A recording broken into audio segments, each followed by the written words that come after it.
Tommy Johnson, we started a little bit on the story last year. You were with Outride. You showed up out here, and Don Schumacher said, "Hey, I might need you to drive." He said, "When?"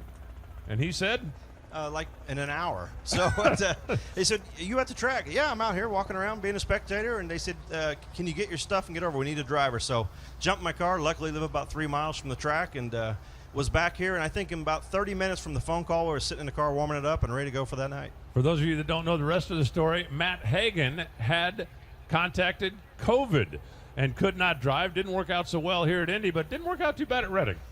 Yeah, it was a bummer. To do all the hard work those guys did to get me in that car, to get out here for the session. A $10 part, a wheelie bar pin broke, wasn't able to make the run, and just like this year, rain on Saturday, but it was a total wash. Didn't get to make any more runs and didn't make the show, but to be able to go out to Reading last year and drive the car again for them and get the win and help them in points, and just a ultimate weekend as far as I'm concerned. Might be one of my favorite wins of all time. Just all the circumstances surrounding it. Loved it. It certainly was fun to watch play out, and it kept Matt in the championship chase. Ultimately, it didn't work out in his favor. But Tommy Johnson, if you need a fill-in driver, and he can drive Top Fuel as well. For those of you that weren't with us yesterday, 25 cars have made an official attempt now. Among those not yet qualified, Kyle Wurtzel, who's up next, Scott Palmer, Brittany Force, Spencer Massey, and Brittany will be up towards the end because she's in the middle of that Pep Boys call-out race. Austin Prock, who just made the attempt and didn't make it. Cam Ferret, ditto. Tony Schumacher, not yet qualified.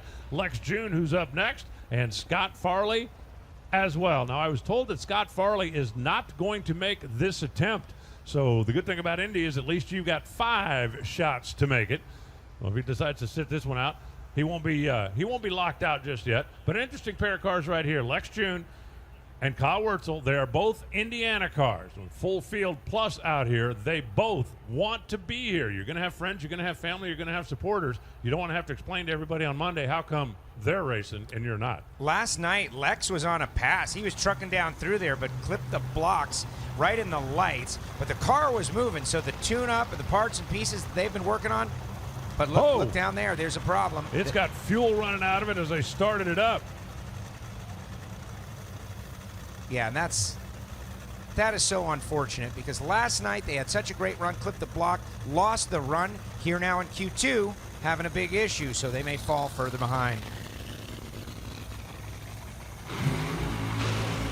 Kyle Wurtzel goes through his burnout routine. That looks like it's Rob Wedland down there that's trying to help the team out. They may try to spark this thing back to life.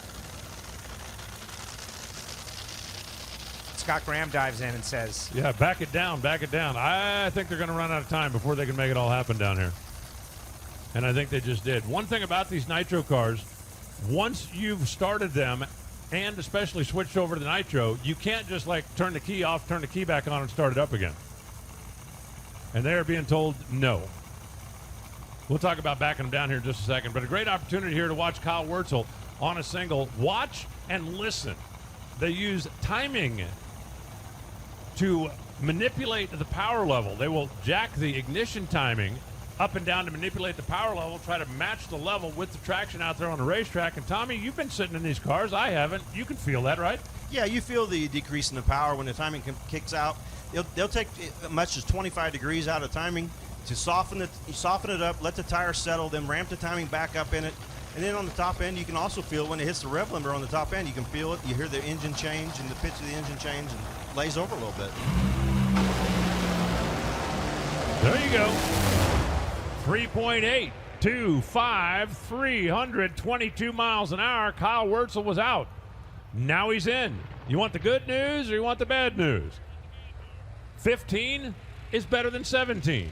15 right now with 25 cars on the property, and with the ones I ran down that are not yet qualified, I don't think that's exactly comfortable as of yet, but that was a solid hit.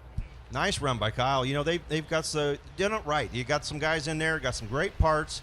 Just give them a little guidance, and that car's really picked up from performance lately, and nice run for those guys. But we were talking last night what we think the bump's going to be, and general consensus is around 376. So hopefully they can come back, use that data, and step it up the next session.